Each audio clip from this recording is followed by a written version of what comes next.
اس معاشرے میں رچنے بسنے کا موقع جو نہیں حاصل کر پاتے. تو یہ سفر ہم نے کیونکہ زیادہ بائی روڈ کیا، اور اس میں دونوں طرح کے ذائقے موجود ہے.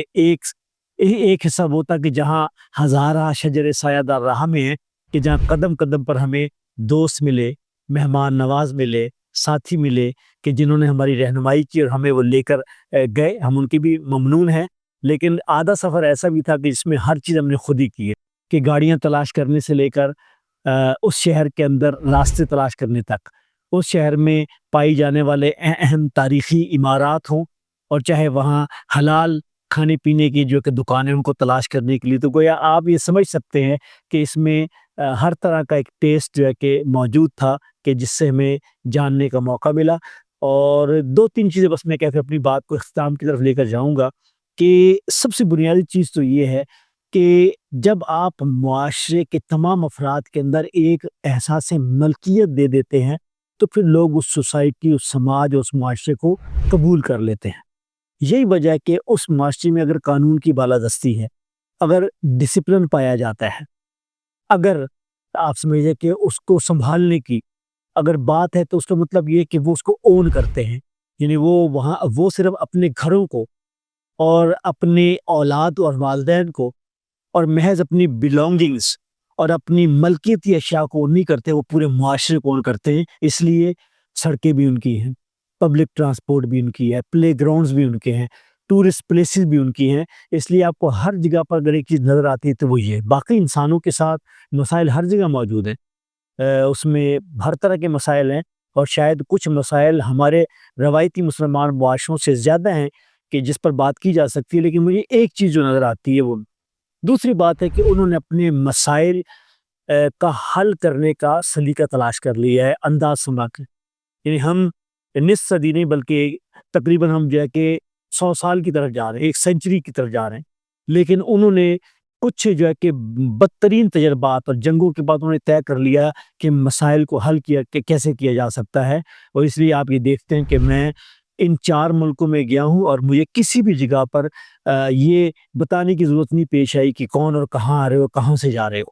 اس لیے کہ انہوں نے نظام کو ایسا بنا دیا کہ ایک عام آدمی کے لیے سہولیات کو ممکن بنا دی. آپ سفر کر سکتے ہیں اگر آپ لیجٹمیٹ، اگر آپ ایک جائز شہری ہیں، اور آپ کے پاس ایک پراپر آپ کے پاس ایک اجازت نامہ موجود ہے، تو آپ کو اس کے اندر جو ہے ہمیں مشکل بھی پیش آئی، اور ایک ایسی مشکل بھی پیش آئی کہ جو شاید ہم کہتے ہیں کسی کو نہ پیش آئے. لیکن اس میں بھی ہمارا جب واسطہ اس معاشرے سے ہوا تو اس کے نتیجے میں ہمیں سہولت ہی ملی، ہمیں آسانی ہی بھی ملی. تو یہ وہ چیزیں جو پائی جاتی. دوسرا یہ ہے کہ انہوں نے سب سے زیادہ اپنی نوجوان نسل پہ انویسٹمنٹ کیا ہے. میں دار ارقم کی تناظر میں یہ بات کروں گا کہ چاہے ان کا تعلیمی نظام ہو، چاہے بچوں کے حوالے سے ان کو مخاطب کرنا ہو. یعنی ہمیں سب سے پہلی چیز یہ کہ جب ہم وہاں کی کسی ایئر لائن میں سوار ہوئے تو انہوں نے مخاطب کیا، تو انہوں نے کہا کہ خواتین و حضرات اور عزیز بچوں. یعنی گویا وہ ایک بچے کو بھی ایک مکمل شہری کی صورت میں دیکھتے ہیں، چاہے ان کے لیے ہو. اور اس کے ساتھ ساتھ پھر آگے تعلیم کا معاملہ، ان کے لیے ہر جگہ پر سہولیات اور آسانی کہ جو ہمیں نظر آ رہی ہوتی ہیں، وہ چاہے ٹرین ہے، وہ چاہے بس ہے، وہ پبلک پارک موجود ہے، اس سب کے لیے. تو یہ میں حتیٰ کہ میں آپ کو یہ بتاؤں کہ ہم اگر کسی عجائب گھر میں یا میوزیم میں بھی گئے ہیں تو ہم نے دیکھا کہ اس میوزیم کے اندر بھی چھوٹے بچوں کے لیے، جس کو ہم اسکول گوئنگ چلڈرن کہتے ہیں، ان کے لیے بھی اس میوزیم کو ریلیونٹ بنا دیا گیا. یہ نہیں ہے کہ یہ صرف کوئی تاریخ کہ جو ہے کہ ذوق رکھنے والے لوگوں کے لیے وہ جگہ ہوگی. نہیں، وہاں انہوں نے بچوں کے لیے کلرنگ، بچوں کے لیے سیٹنگ ارینجمنٹ، بچوں کے لیے کارٹون کی صورت کے اندر اس شہر اور اس جگہ کو جو ہے کس طرح انہوں نے جو کہ ڈیپکٹ کر دیا کہ وہ بچے بھی اس کو سمجھے کہ یہ میوزیم اور یہ جگہ اور یہ شہر جو ہے یہ میرا بھی موجود ہے. تو گویا اس طرح کے ایک دو پہلو میں نے آپ کو گنوائے وہ ہیں کہ جس سے میں معلوم ہوتا ہے کہ اپنے معاشرے کو جب اون کرتا ہے پورا معاشرہ، تو پھر صفائی بھی ہوتی ہے، قانون کا احترام بھی ہوتا ہے، ایک دوسرے کے لیے خیر خواہی کے جذبات بھی ہوتے ہیں. اور پھر جتنے بھی افراد ہوتے ہیں یا محکمے یا ادارے ہوتے ہیں، وہ لوگوں کے لیے فیسیلیٹیٹنگ ہوتے ہیں اور وہ آسانیاں لے کر آنے والے ہوتے ہیں. تو آپ اس سے اندازہ لگا لیجئے کہ ہیگ وہ انٹرنیشنل کورٹ آف جسٹس ہے، کہ جہاں عالمی عدالت انصاف ہے. اور آج کل آپ کو پتہ ہے کہ بہت مشہور ہے، اس لیے کہ فلسطین کا مسئلہ وہاں زیر بحث ہے. ہمیں اس عبارت کو دیکھنے کا بھی موقع ملا. اس طرح جو برسلز ہے، برسلز جو ہے یہ بیلجیم کا شہر ہے کہ جو یورپی یونین کا ہیڈ کوارٹر ہے. یہاں یورپین پارلیمنٹ کی عمارت موجود ہے، گویا کہ پورا یورپ یہاں آتا ہے. اچھا، یہ ساری علاقے ٹورسٹ پلیس بھی موجود ہیں. جس طرح میں نے آپ کو بات کی کہ فرانس یا پیرس جو ہے اس کے متعلق کہا جاتا ہے کہ ہر مہذب آدمی کے دو وطن ہوتے ہیں، ایک وہ جہاں وہ پیدا ہوا اور دوسرا فرانس. تو یہ اس کی اہمیت ہے.